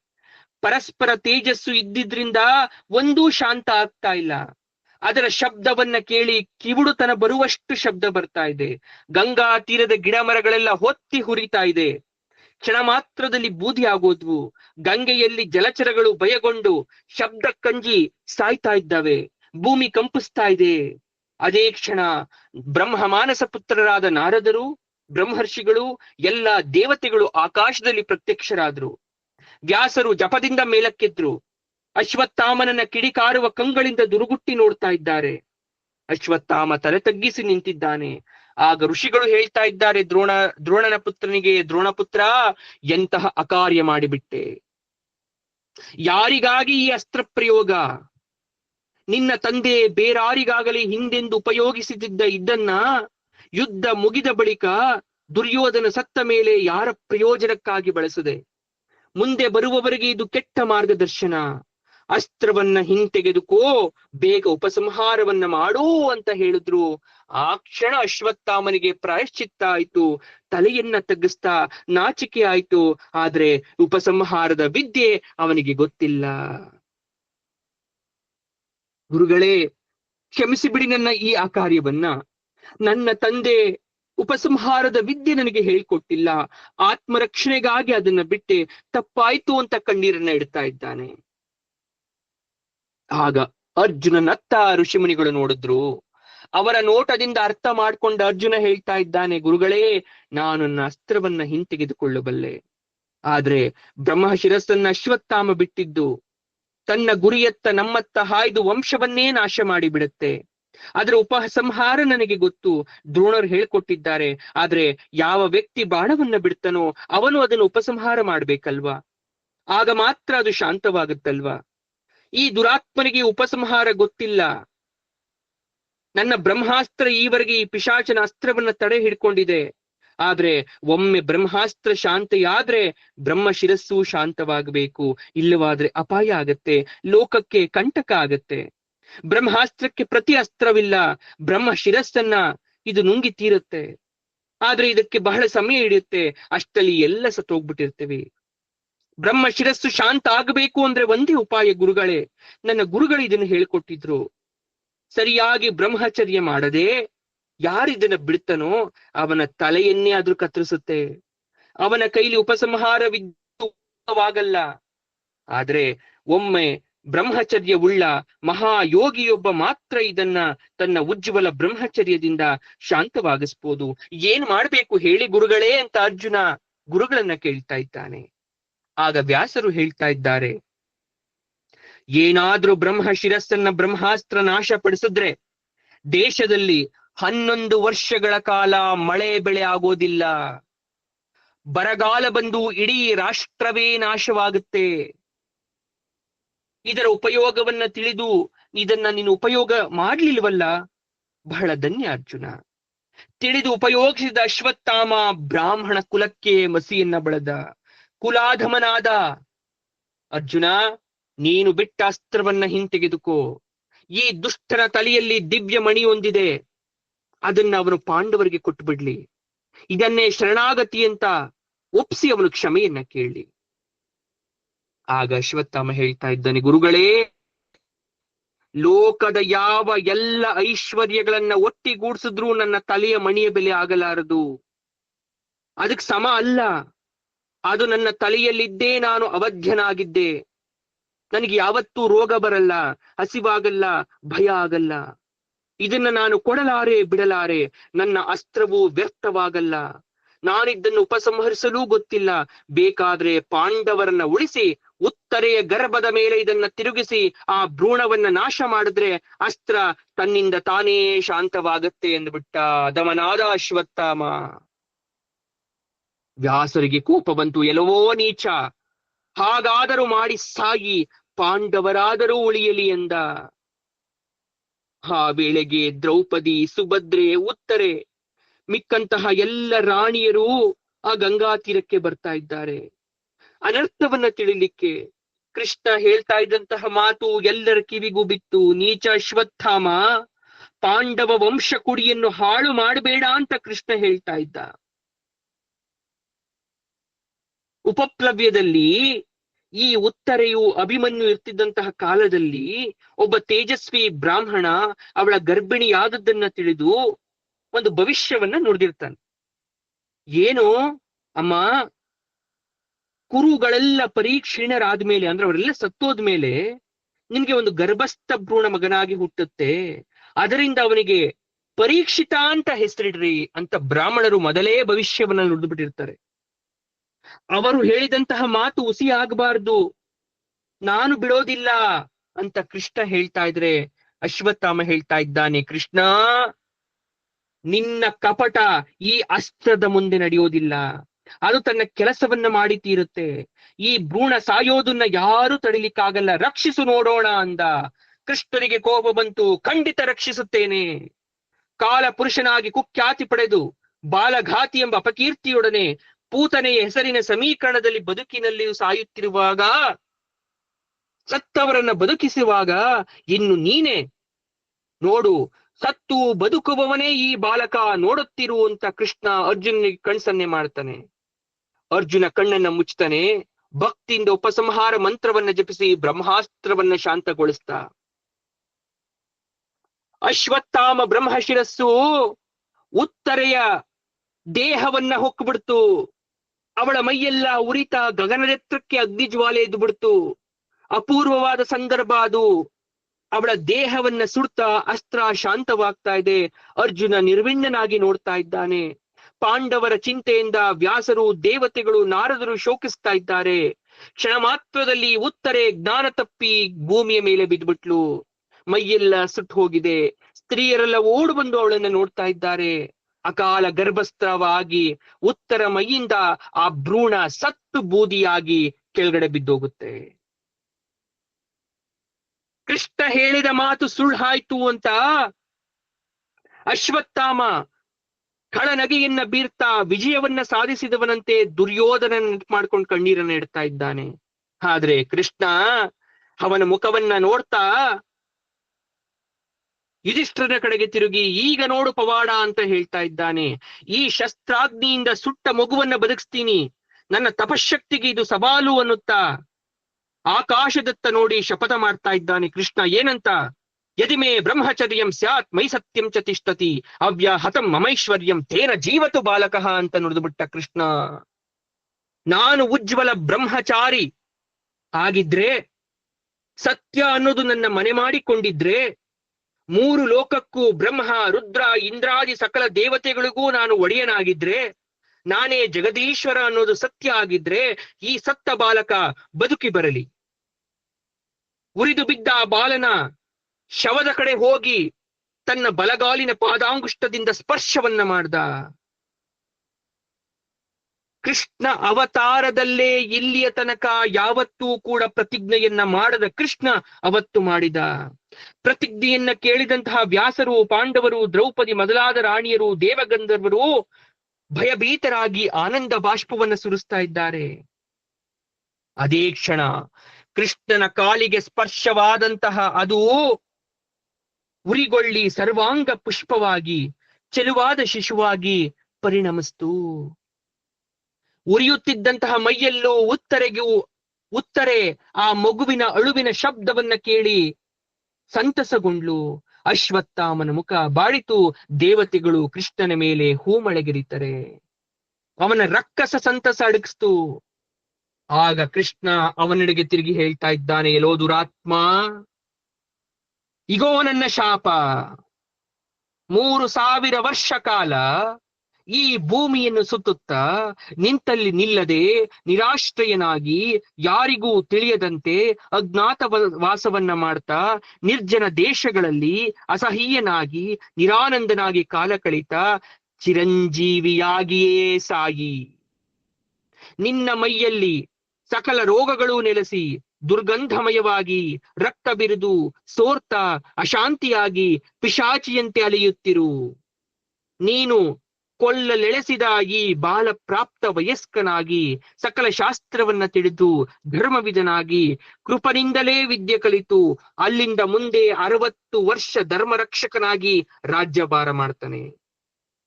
ಭೀಮ ತಾನಾಗಿ ಕೊಡದ ಅವನ ತಲೆಯ ಮಣಿಯನ್ನ ಅವನ ಶಿಕೆಯೊಡನೆಯೇ ಕತ್ತರಿಸಿತ, ಅದೇ ಅವನಿಗೆ ವಧೆಯಾಗಲಿ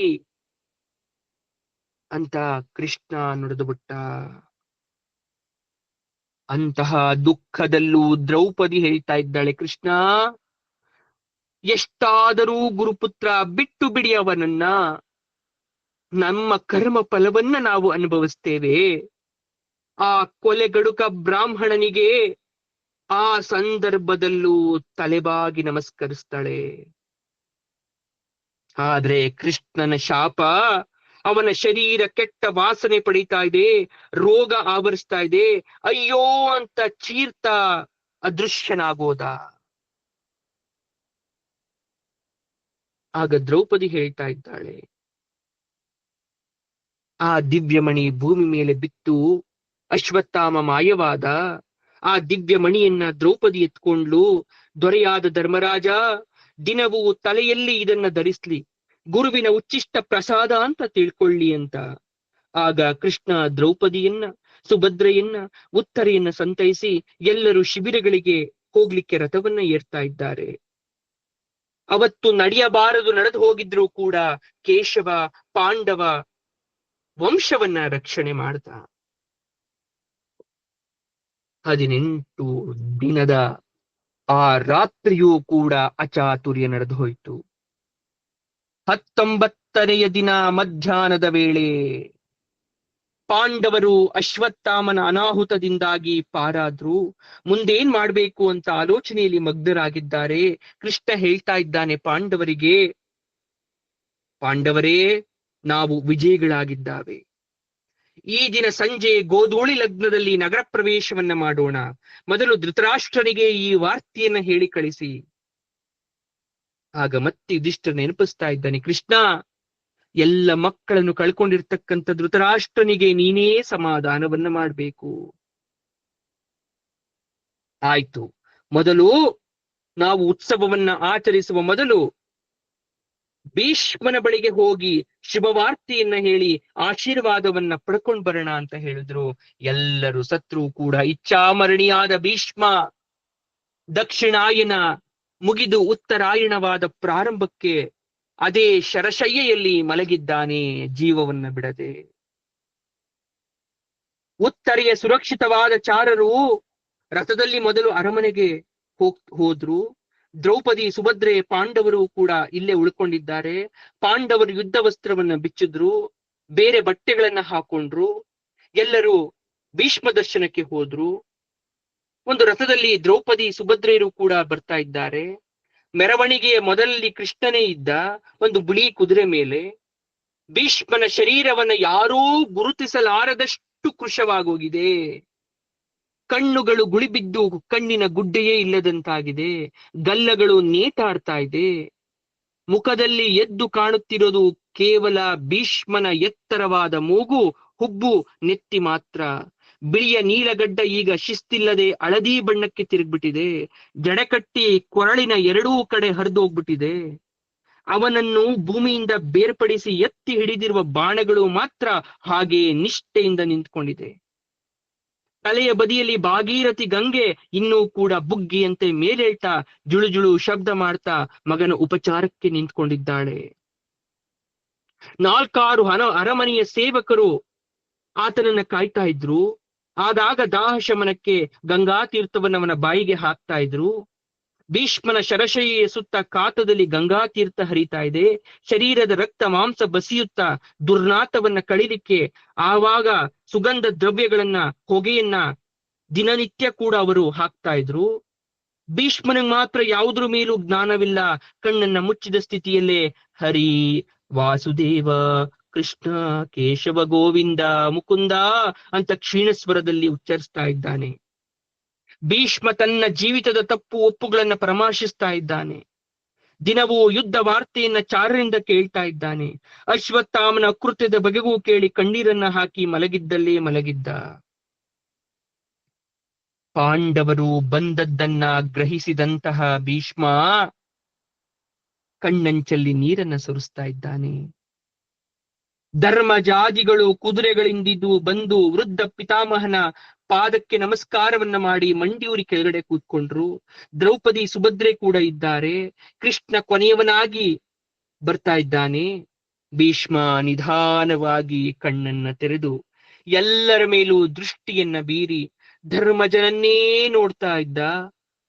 ಕೊನೆಗೆ ಕೃಷ್ಣನ ಕಡೆಗೆ ನೋಡಿ ಕಣ್ಮುಚ್ಚಿಬಿಟ್ಟ. ಮೆಲ್ಲಗೆ ಬಾಯನ್ನ ತೆರೆದು ಒಣಗಿದ ನಾಲೆಗೆ ತುಟಿಗೆಗಳನ್ನ ಬಿಡಿಸ್ಕೊಳ್ಳಿಕ್ಕೆ ಯತ್ನಿಸ್ತಾ ಇದ್ದಾನೆ. ಮತ್ತೆ ಕಣ್ಣನ್ನ ಬಿಟ್ಟು ಅರ್ಜುನನ ಕಡೆ ನೋಡ್ತಾ ಇದ್ದಾನೆ. ಅರ್ಜುನನಿಗೆ ಅರ್ಥ ಆಯ್ತು.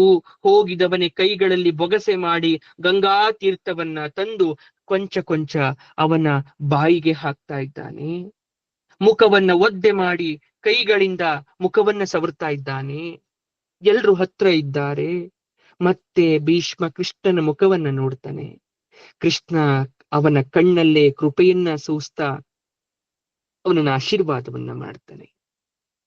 ಭೀಷ್ಮ ಮಾತನ್ನ ಆರಂಭಿಸ್ತಾ ಮೃದುವಾದ ಧ್ವನಿಯಲ್ಲಿ, ಕೊನೆಗೂ ಧರ್ಮಕ್ಕೆ ಜಯವಾಯಿತು. ಆಯುಷ್ಮಂತರಾಗಿ ಮಕ್ಕಳ, ಕೀರ್ತಿವಂತರಾಗಿ ಬಾಳಿ, ಧೃತರಾಷ್ಟ್ರನನ್ನ ಸಂತೈಸಿ, ರಾಜ್ಯ ಅರಾಜಕವಾಗಿ ಇರಬಾರ್ದು ಮಗು. ಯುಧಿಷ್ಠಿರ, ಬೇಗ ಪಟ್ಟಾಭಿಷೇಕ ಮಾಡ್ಕೋ. ಅದನ್ನ ನೋಡುವ ಭಾಗ್ಯ ನನಗಿಲ್ಲ. ಪಾಪಿ ನಿಮ್ಮ ದುರ್ದೆಸೆಗೆ ನನ್ನ ಈ ಅಕೃತ್ಯಗಳು ಕಾರಣ. ಕೃಷ್ಣ ಪ್ರಭು ಕ್ಷಮಿಸು ಅಂತ ಕಣ್ಣನ್ನ ಮುಚ್ಚದ. ಧರ್ಮಜ, ತಾತ, ನಿನ್ನ ರಕ್ಷೆಯ ಬಲವೇ ನಮ್ಮನ್ನ ವಿಜಯದತ್ತ ತಂದಿದೆ. ಎರಡೂ ಪಕ್ಷದಲ್ಲಿ ರಕ್ತಪಾತ ಆಗೋಗ್ಬಿಟ್ಟಿದೆ. ಧೃತರಾಷ್ಟ್ರರನ್ನ ಸಂತೈಸಕ್ಕೆ ಹೊರಟಿದ್ದೇವೆ. ನೀನಿಲ್ಲದೆ ತಾತ ನಾನು ಅಭಿಷೇಕ ಮಾಡ್ಕೊಳ್ಬೇಕಾ, ಪಟ್ಟಾಭಿಷೇಕ ಮಾಡ್ಕೋಬೇಕಾ? ಹಾಗಾದ್ರೆ ನನಗ್ ಮಾರ್ಗದರ್ಶನವನ್ನ ನೀಡೋರು ಯಾರು? ನಿನ್ನ ಜ್ಞಾನ ಭಂಡಾರ ನಿನ್ ಜೊತೆನೆ ಸಾಯ್ತಾ ಇದೆ, ನನಗದ್ರ ಲಾಭ ಆಗ್ತಾ ಇಲ್ವಲ್ಲ ಅಂತ ಕ್ಷಮೆಯನ್ನ ಕೇಳ್ತಾನೆ. ಆಗ ಭೀಷ್ಮ ಹೇಳ್ತಾ ಇದ್ದಾನೆ, ಮಗು, ನಾನು ರಾಜಕಾರಣದಲ್ಲಿ ಬಹಳ ತಪ್ಪು ಮಾಡ್ಬಿಟ್ಟಿದ್ದೀನಿ. ಈ 8 ದಿನಗಳು ತುಂಬಾ ಚಿಂತೆ ಮಾಡಿದ್ದೀನಿ. ಈಗ ಏನು ಫಲವಿಲ್ಲ. ನಿನ್ನ ಮಾರ್ಗದರ್ಶನಕ್ಕೆ ಕೃಷ್ಣ ಸದಾ ಇದ್ದಾನೆ, ವಿದುರ ಇದ್ದಾನೆ. ಅಭಿಷೇಕ ಆದ ಮೇಲೆ ಉತ್ತರಾಯಣ ಬರುವಷ್ಟರಲ್ಲಿ ಮತ್ತೆ ಬಾ, ರಾಜನೀತಿ ಧರ್ಮ ಉಪದೇಶಿಸ್ಕೊಡ್ತೇನೆ ಕೃಷ್ಣ ಶಕ್ತಿ ಕೊಟ್ಟರೆ. ನನ್ನ ವಧಿಸಿದವನು ನೀನಲ್ಲ, ಅರ್ಜುನ ಅಲ್ಲ, ನನ್ನ ಅಧರ್ಮ. ಅದೇ ನನಗೆ ಪ್ರಾಯಶ್ಚಿತ್ತ. ಹೋಗಿ ಬನ್ನಿ ಅಂತ ಹೇಳ್ದ. ಪಾಂಡವರು ಅಲ್ಲೇ ಕೂತಿದ್ರು. ಭೀಷ್ಮನೇ ಕಣ್ಣನ್ನ ಬಿಟ್ಟು ದ್ರೌಪದಿಯನ್ನ ನೋಡಿ ಆ ಹೆಣ್ಣು ಎಷ್ಟು ಸೈರಣೆಯಿಂದ ಇದ್ಲು ಅನ್ನೋದನ್ನ ನೆನಪು ಮಾಡ್ಕೊಂಡು, ದ್ರೌಪದಿ, ನಿನ್ನ ತ್ಯಾಗ ಬಹಳ ದೊಡ್ಡದು. ನೀನು ತಾಯಿಯ ಸ್ಥಾನಕ್ಕೆ ಅರ್ಹಳು. ಸುಭದ್ರೆ, ನಿನ್ನ ತ್ಯಾಗ ಹಿರಿದು ಎಂತಹ ವೀರ ಪುತ್ರನನ್ನ ಪಡೆದೆ. ನಿಮ್ಮಂತ ತಾಯಿಯರ ತ್ಯಾಗದಿಂದ ಈ ಭರತ ವರ್ಷ ಗಂಡಾಂತರಗಳಿಂದ ಪಾರಾಗಿ ಚಿರಾಯುವಾಗಿ ಉಳಿದಿದೆ. ಆಗ ದ್ರೌಪದಿ, ತಾತ, ನಿಮ್ಮ ಹರಕೆ ನಮ್ಮ ಮೇಲೆ ಸದಾ ಇರುವುದೇ ನಮ್ಮ ಬಾಧ್ಯ. ನನ್ನ ತ್ಯಾಗ ದೊಡ್ಡದಲ್ಲ, ಕೃಷ್ಣನ ತ್ಯಾಗ ದೊಡ್ಡದು. ಅವನೇನಾದ್ರೂ ರಾಜ್ಯ ಬಯಸಿದ್ನ? ಸ್ವಂತ ಯೋಗಕ್ಷೇಮ ಯಾವತ್ತಾದ್ರೂ ಕೇಳಿದ್ದಾನ ಅವನು? ಪಾಂಡವರಾದ ನಮಗೆ ಮಾತ್ರವಲ್ಲದೆ ಕೌರವರು ಅಂತ ಅನಿಸ್ಕೊಂಡಿರ್ತಕ್ಕಂಥ ದಾಯಾದಿಗಳ ಕ್ಷೇಮಕ್ಕೂ 13 ವರ್ಷಗಳಿಗೂ ಮಿಕ್ಕು ನಮಗೋಸ್ಕರ ಅವನು ತನ್ನ ಪ್ರಾಣವನ್ನೇ ಪಣಕ್ಕಿಟ್ಟಿದ್ದಾನೆ. ಸಾರಥಿಯಾಗಿ, ಮಂತ್ರಿಯಾಗಿ, ದೂತನಾಗಿ ನಮಗೆ ಸಹಾಯವನ್ನ ಮಾಡಿದ್ದಾನೆ. ಅವನ ಮುಂದೆ ನನ್ನ ತ್ಯಾಗ ಏನು ದೊಡ್ಡದು? ನನ್ನ ಅತ್ತೆಯ ಕುಂತಿಯ ತ್ಯಾಗ ಕಡಿಮೆನಾ? ಈ ದೇಶದಲ್ಲಿ ಪ್ರತಿಯೊಂದು ಮನೆಯಲ್ಲೂ ಹೆಣ್ಣು ಮಕ್ಕಳು ಹುಟ್ಟೋದೇ ತ್ಯಾಗಕ್ಕೋಸ್ಕರ. ಅವರ ಬದುಕೇ ತ್ಯಾಗಮಯ. ಹುಟ್ಟಿನಿಂದ ಸಾಯುವ ತನಕ ತ್ಯಾಗವನ್ನ ಮಾಡಿ ಮಾಡಿ ಕೊನೆಗೆ ತಮ್ಮ ಪ್ರಾಣವನ್ನ ಬಿಡುತ್ತಾರೆ. ಆದ್ರೆ ಅದು ದೌರ್ಭಾಗ್ಯ ತಾತ. ದೌರ್ಭಾಗ್ಯ ಹೆಣ್ಣು ಮಕ್ಕಳ ಸುಖ ಅಲ್ಲ, ದೌರ್ಭಾಗ್ಯ. ದುರ್ಯೋಧನನಂತಹ ಲೋಭಿಗಳು, ಭೋಗಿಗಳು ಇಲ್ಲೇ ಹುಟ್ಟಿ ಬರ್ತಾರಲ್ವಾ? ನಮ್ಮಂತ ಹೆಣ್ಣು ಮಕ್ಕಳನ್ನ ಗೋಳಿಕೊಂತಾರಲ್ವಾ? ಹೋಗಿದಂತಹ ಘಟನೆಗಳನ್ನ ಯೋಚನೆ ಮಾಡಿ ಲಾಭ ಇಲ್ಲ. ಒಂದು ಮಾತನ್ನು ಕೇಳ್ತಾನೆ, ನೋಯಿಸ್ಕೋಬೇಡ ತಾತ. ಅಂದು ನನ್ನ ದುಸ್ಥಿತಿಯಲ್ಲಿ ಧರ್ಮ ಸೂಕ್ಷ್ಮ ತಿಳಿದು ಕೂಡ ಇಷ್ಟೆಲ್ಲ ಅನರ್ಥ ಆಯ್ತಲ್ಲ. ಅವತ್ ನೀವಿದ್ರಿ ಅದನ್ನ ತಪ್ಪಿಸ್ಬೋದಿತ್ತಲ್ಲ. ನನ್ನ ಪತಿಗೆ ಪಟ್ಟಾಭಿಷೇಕ ಆದ್ಮೇಲೆ ಧರ್ಮನೀತಿ ಹೇಳ್ತೀನಿ ಅಂದ್ರಲ್ವಾ, ಹಾಗಾದ್ರೆ ಆ ಧರ್ಮ ಅವಾಗ ನೆನಪಾಗ್ಲಿಲ್ವಾ? ಗಂಡಸ್ರೆಲ್ಲ ಭೋಗಕ್ಕೆ, ಹೆಂಗಸ್ರೆಲ್ಲ ತ್ಯಾಗಕ್ಕೆ ಅನ್ನೋದು ಸರಿನಾ? ನನ್ನ ದೊಡ್ಡ ಮಾವಾದ ಧೃತರಾಷ್ಟ್ರ ಕೊಂಚವಾದ್ರೂ ತ್ಯಾಗಕ್ಕೆ ಸಿದ್ಧ ಇದ್ದಿದ್ರೆ ಕುಲನಾಶ ಆಗ್ತಾ ಇತ್ತ? ಯಾಕೆ ನೀವು ಇದನ್ನು ಹೇಳಲಿಲ್ಲ? ನಿಮ್ಮ ತ್ಯಾಗವೆಲ್ಲ ಏನು ಫಲ ಕೊಡ್ತು? ನನ್ನ ತಂದೆ, ಅಣ್ಣ ತಮ್ಮಂದ್ರು, ಮಕ್ಕಳು ಎಲ್ಲ ಸತ್ತು ಹೋದ್ರಲ್ಲ, ಯಾರ ತಪ್ಪಿಗಾಗಿ? ಕಡೆಗೆ ಉಳಿದಿದ್ದು ನನ್ನ ಮಾಂಗಲ್ಯ ಮಾತ್ರ. ಆದ್ರೆ ಉತ್ತರೆಗೆ ಅವಳ ಮಾಂಗಲ್ಯ ಕೂಡ ಉಳಿಲಿಲ್ವಲ್ಲ. ಸುಮಂಗಲೆಯರೆಲ್ಲರಿಗೂ ಅಮಂಗಲೆಯರಾಗೂ ಈಗ ಯುದ್ಧ ನಂತರ ನಮ್ಮ ಹಣೆಯಲ್ಲಿ ಒಂದು ಕುಂಕುಮ, ಒಂದು ಮಾಂಗಲ್ಯ ಬಿಟ್ರೆ ಏನು ಉಳಿತು? ಈ ಪ್ರಶ್ನೆಗಳನ್ನ ಬೇರೆ ಯಾರಿಗೂ ಕೇಳಕ್ಕಾಗದೆ ವಿಷಾದಿಸ್ತಾ ಇದ್ದೇನೆ. ಹೆಣ್ಣಾಗಿ ಯಾರತ್ರ ಕೇಳಬೇಕು? ಹುಟ್ಟಿನಿಂದ ಸಾಯುವ ತನಕ ತ್ಯಾಗ. ಹೆತ್ತವರಿಗಾಗೋ, ಮದುವೆಯಾದ ಮೇಲೆ ಗಂಡನಿಗಾಗೋ, ಹೆತ್ತಂತಹ ಮಕ್ಕಳಿಗಾಗೋ, ಮನೆಯಲ್ಲಿರುವ ಹಿರಿಯರಿಗಾಗೋ ಎಲ್ಲರಿಗೂ ತ್ಯಾಗವನ್ನ ಮಾಡ್ತಾ ನಾವು ಹಾಗೆಯೇ ಪ್ರಾಣವನ್ನ ಬಿಡ್ತೇವೆ. ಈ ದೇಶದಲ್ಲಿ ದ್ರೌಪದಿಯಂತಹ ನಿರ್ಭಾಗ್ಯರು ಇನ್ನು ಹುಟ್ಟಿ ಬರದೇ ಇರ್ಲಿ ಅಂತ ನಾನು ಹಾರೈಸ್ತೀನಿ. ಇದೊಂದೇ ನನ್ನ ಪ್ರಾರ್ಥನೆ. ಆ ಹೆಣ್ಣಿನ ದುಃಖದ ಮಾತನ್ನ ಕೇಳಿ ಪಾಂಡವರು ಎಲ್ಲರೂ ತಲೆಯನ್ನ ತಗ್ಗಿಸಿ ದುಃಖಿತರಾಗ್ತಾರೆ. ಭೀಷ್ಮನಿಗೆ ನೋವಾಗಿ ಮರುಗ್ತಾ ಇದ್ದಾನೆ. ಭೀಷ್ಮ ಏನ್ ಹೇಳ್ತಾರೋ ಅಂತ ಕುತೂಹಲದಿಂದ ಆಲಿಸ್ತಾ ಇದ್ದಾರೆ. ಕೃಷ್ಣ ಮಾತ್ರ ಪಾಂಚಾಲಿಯ ದಿಟ್ಟತನಕ್ಕೆ, ಸಮಯ ಪ್ರಜ್ಞೆಗೆ ಮೆಚ್ತಾನೆ. ಭೀಷ್ಮ ಹೇಳ್ತಾ ಇದ್ದಾನೆ, ತಾಯಿ, ನಿನ್ನ ಕ್ಷಮೆ ಕೇಳಲಿಕ್ಕೆ ನಂಗಾಗ್ತಾ ಇಲ್ಲ. ಹೌದು, ಅಂದು ಧರ್ಮ ತಿಳಿದು ದುಷ್ಟಾನ್ನ ತಿಂದ ಫಲದಿಂದ ನನ್ನ ಬುದ್ಧಿ ಮಂಕನ್ನ ಮಾಡ್ಕೊಂಡು ಕೂತಿದ್ದೆ. ಈಗ ಆ ಅನ್ನದ ಮದ, ಆ ರಕ್ತ, ಆ ಮಾಂಸ ಎಲ್ಲ ದೇಹದಿಂದ ಬಸಿದು ಹೋಗಿ ಶುದ್ಧವಾಗಿದ್ದೇನಮ್ಮ. ಆಗ ನಾನು ಅಂದು ಕಾಣದ ಧರ್ಮ ನನಗೆ ಚೆನ್ನಾಗಿ ಕಾಣಿಸ್ತಾ ಇದೆ. ಆಹಾರ ಶುದ್ಧವು ಸತ್ವ ಶುದ್ಧಿ ಅಂತಾರೆ. ಪಾಂಡವರಿಗೆಲ್ರಿಗೂ ದುಃಖ ಆಗ್ತಾ ಇದೆ. ತಪ್ಪೊಪ್ಪಿಗೆಯಿಂದ ಕೃಷ್ಣನಿಗೆ ಆನಂದ ಆಗ್ತಾ ಇದೆ. ದ್ರೌಪದಿ ಪ್ರಸನ್ನಳಾಗಿ ಆನಂದ ಬಾಷ್ಪ ಸುರಿಸ್ತಾ ಭೀಷ್ಮನ ಪಾದಗಳನ್ನು ಮುಟ್ಟಿ ನಮಸ್ಕರಿಸಿ, ತಾತ ಕ್ಷಮಿಸು ಬಿಡು, ಕ್ಷಮಿಸು ಬಿಡು. ದ್ರೌಪದಿ, ತ್ಯಾಗದ ಮಾತಿಗೆ ಹೇಳ್ತೀನಮ್ಮ. ತ್ಯಾಗ ಅಂದೆಲ್ಲ ಅದಕ್ಕೊಂದ್ ಮಾತು ಹೇಳ್ತೀನಿ, ಕೇಳಿಸ್ಕೋ ತಾಯಿ. ನಿನ್ನದು ಅನಿವಾರ್ಯ ದುಃಖ ಪ್ರಾಪ್ತಿ. ನಿನ್ನಂತ ಅದೆಷ್ಟೋ ಜನ ಹೆಣ್ಮಕ್ಳು ಹುಟ್ಟಿನಿಂದ ಸಾಯುವ ತನಕ ಅನಿವಾರ್ಯದ ದುಃಖದಲ್ಲಿ ಬದುಕ್ತಾ ಇರ್ತಾರೆ. ಅವರಿಗೆ ನಗುವಿಗಿಂತ ದುಃಖವೇ ಹೆಚ್ಚು, ಸುಖಕ್ಕಿಂತ ಕಷ್ಟವೇ ಹೆಚ್ಚು. ಧೃತರಾಷ್ಟ್ರನದು ನಿವಾರ್ಯ ದುಃಖ ಪ್ರಾಪ್ತಿ. ಆದ್ರೆ ಒಂದು ಸತ್ಯ ಅರ್ಥ ಮಾಡ್ಕೋ, ನಿಂದು ಅನಿವಾರ್ಯವಾಗಿ ದುಃಖ ಪಡ್ತಾ ಇದ್ರೆ ಶಾಶ್ವತವಾದ ದುಃಖ ಅಂತ ಇರುತ್ತೆ, ಅದನ್ನ ದುಷ್ಟರು ಅನುಭವಿಸ್ತಾ ಇರ್ತಾರೆ. ನಿನ್ನದು ತ್ಯಾಗ ಅಮ್ಮ, ಆದ್ರೆ ಬೇರೆಯವರದು ಅನುದಿಷ್ಟ ಬಲಿದಾನ. ದುರ್ಯೋಧನ ಪುತ್ರರನ್ನ, ಮಿತ್ರರನ್ನ, ಆಪ್ತ ಬಾಂಧವರನ್ನೆಲ್ಲ ಬಲಿ ಹಾಕ್ತಾ, ಅದು ಸ್ವಾರ್ಥದ ಬಲಿದಾನ, ಅದು ತ್ಯಾಗ ಅಂತ ಅನಿಸ್ಕೊಳ್ಳಲ್ಲ. ತಪ್ಪಿಲ್ಲದೆ ಇರುವವರನ್ನ ಹಳ್ಳಕ್ಕೆ ನೂಕಿದ್ರೆ ಅದು ತ್ಯಾಗ ಅಲ್ಲಮ್ಮ, ಆತ್ಮನಾಶ, ಆತ್ಮತ್ಯಾಗ. ಆದ್ರೆ ನೀನು ಕುಟುಂಬಕ್ಕೋಸ್ಕರ, ಕುಲಕ್ಕೋಸ್ಕರ ತ್ಯಾಗವನ್ನ ಮಾಡಿದ್ಯಾ. ನಿನ್ನಂತ ಅದೆಷ್ಟೋ ಹೆಣ್ಣು ಮಕ್ಕಳು ಕುಟುಂಬಕ್ಕೋಸ್ಕರ, ಸಂಸಾರವನ್ನ ಉಳಿಸ್ಕೊಳ್ಳೋಕೋಸ್ಕರ ತ್ಯಾಗ ಮಾಡಿರ್ತಾರೆ.